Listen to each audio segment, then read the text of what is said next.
Sir, बहुत से युवक युवतियों की शादी लेट होती हम्म, है या नहीं हो रही है, हम्म। तो आप क्या राय देंगे? देखिए, शादी लेट होने की दो ही वजह होती है इसमें। जो दो मेन मुख्य प्लैनेट हैं, एक तो जुपिटर है अपना, एक वीनस हो गया। अब जैसे तारा डूबा कहते हैं, उसमें भी इन्हीं दोनों का रोल होता है। तारा डूबा होने का मतलब होता है कि जब भी इन दोनों में से कोई भी ग्रह सूर्य के पास आता है तो वो अपनी पावर खो देता है, जिसकी वजह से हम शादी नहीं कर सकते। क्योंकि जो बृहस्पति है वो पति के सुख को रिप्रेजेंट करता है और जो शुक्र है वो पत्नी के सुख को रिप्रेजेंट करता है। अब इन दोनों में से जब भी कोई ग्रह सूर्य के नज़दीक आता है तो अस्त हो जाता है। अब जब वो अस्त हो जाता है तो उसकी वजह से कह देते हैं कि तारा डूबा हुआ है ज्योतिषी की भाषा में। लेकिन अगर नॉर्मल लोगों को समझाएं तो फिर ऐसे हम समझा सकते हैं कि एक्चुअली में जब इन दोनों में से कोई भी ग्रह अस्त होता है, अब ये स्थिति जो है गोचर में भी हो सकती है और ये स्थिति कुंडली में भी हो सकती है। तो उस ग्रह के जो कारक तत्व होते हैं वीक हो जाते हैं। अब अगर इसके उपाय की बात करें, मान लीजिए किसी की शादी में देरी हो रही है, तो इसका जो एक बहुत रामबाण उपाय है वो ये है कि आपने क्या करना है कि बृहस्पतिवार को एक ताला लेके आना है। अब वो ताला खूबसूरत होना चाहिए। अब उसके कुछ पैरामीटर्स हैं कि उसको लेके कैसे आना है। अब एक तो ये है कि आपने जिस दुकान से ये लेके आना है, सबसे पहले तो उस दुकानदार से आपने ताले के रेट के बारे में बार्गेनिंग नहीं करनी। मतलब कई लोगों की जैसी आदत होती है, अगला 200 कहेगा तो वो कहेगा जी 10-20 कम ले लो। जी बिल्कुल। तो यहाँ पर फिर आपने ऐसा नहीं करना, क्योंकि अगर ऐसा करेंगे तो आप जो हम रेमेडी बता रहे हैं ना, उसमें रुकावट उत्पन्न खुद ही कर देंगे। क्योंकि शगुन शास्त्र में भी जैसे देखा जाए ना, अब मान लीजिए कोई हमारे पास आया, उसने पूछा कि हमने डॉग रखना है। जी। तो क्या होता है कि मान लो वो ये पूछ रहा है आपसे कि डॉग मैं कौन से कलर का रखूं। अब दो क्वेश्चन हो गए ये। अब अगर हम शगुन शास्त्र का इस्तेमाल करें तो कई बार क्या होता है कि जैसे ही किसी ने आपसे क्वेश्चन पूछा ना कि मैंने कुत्ता रखना है और आपके सामने से कोई कुत्ता नजर आ गया, जी। अब वो मेल भी हो सकता है, फीमेल भी हो सकता है। अब वो जो भी उसका लिंग है वो ही उसके लिए बढ़िया है, और जो उस कुत्ते का कलर है वही कलर उसके लिए बढ़िया है, क्योंकि ये जो संकेत है आपको खुद नेचर ने दिया है। बिल्कुल ठीक। तो इसको समझना भी बहुत ज़रूरी है। अब उसी तरह इसमें है कि आपने जब ताला लेने जाना है, एक तो खूबसूरत ताला लेके आना है।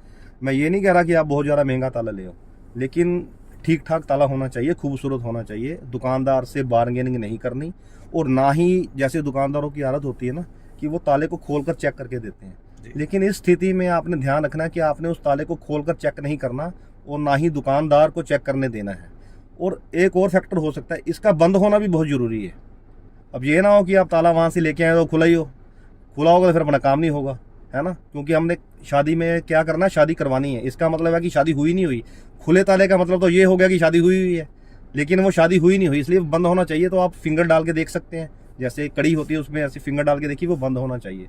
अब जैसे ही वो ताला आप लेके आएंगे, थर्सडे को आपने लेके आना है और अपने बेडरूम में जहाँ आप सोते हैं अपने तकिए के नीचे उसको रख देना है। और अगले दिन सुबह नहा धोकर फ्राइडे को, अब इसमें एक फैक्टर और बहुत पावर देता है इस उपाय को। आप अगर हम उसकी होरा भी इस्तेमाल करने शुक्र की। अब शुक्र ग्रह की होरा मतलब एक 60 मिनट का होरा कहते हैं और कहते हैं।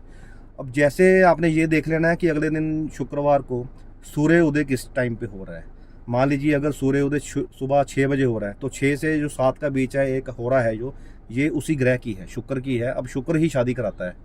जो हमें शादी का जो सुख है, जो चाहे भौतिक सुख ले लीजिए, चाहे आप अपना जो सेक्सुअल हमारे रिलेशनशिप होते हैं उसका सुख ले लीजिए, इन सब का कारक शुक्र है।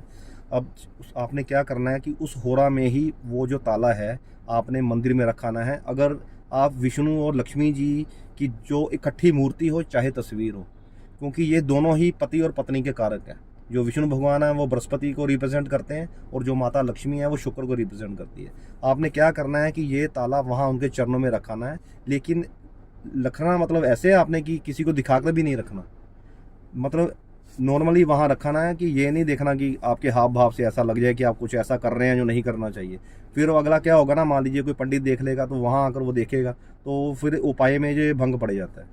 अब आपने क्या करना है कि चुपचाप वहाँ रख के आ जाना है, और अपने मन में प्रार्थना, जो भी आपकी मन्नत, आप जिस जिस चीज़ के बारे में आप मन्नत जो भी आप मांगना चाहते हैं, मतलब भगवान से, नेचुरली सी बात है, यहाँ तो शादी के बारे में बात करेंगे ना, तो अब वो प्रे करके आपने वो ताला रखना है। लेकिन एक और चीज़ है, अब मान लीजिए कि आप वहाँ प्रे करके ये रख रहे हैं कि भगवान मेरी शादी करा दो, लेकिन आपने कोई समय सीमा तय नहीं की। अब शादी तो 6 महीने में भी हो सकती है, 6 दिन में भी हो सकती है, 6 साल में भी हो सकती है, 10 साल में भी हो सकती है।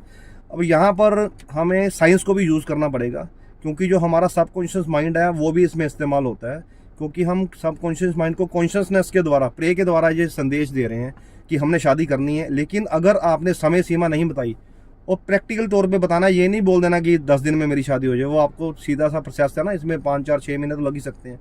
तो आपने कम से कम 3 महीने का टाइम तो खैर इसमें देना ही चाहिए। जो हमारा एज ए साइंस के अकॉर्डिंग भी हमको 3 महीने का टाइम लगता है किसी भी चीज़ को परिपक्व होने में। तो आपने मन में 3 महीने तक का बोल देना है, मन में प्रे करनी है ईश्वर से कि इस समय तक मेरी शादी करा दीजिए। तो आप देखेंगे कि उसी समय अवधि के बीच आपकी शादी हो जाएगी। हाँ, ये जो भी आपने लिमिट बताई है, मन में आपने धारण की है, ये शुरू तब होगी जब वो ताला खुलेगा। जैसे ही वो ताला खुलेगा आप खुद ऑब्जर्व करने लग जाएंगे कि आपके रिश्ते की बातें होने लग जाएंगी या रिश्ते आने लग जाएंगे। और कुछ ही दिनों में जो आपने समय सीमा बताई है उस समय सीमा तक डेफिनेटली आपकी शादी हो जाएगी।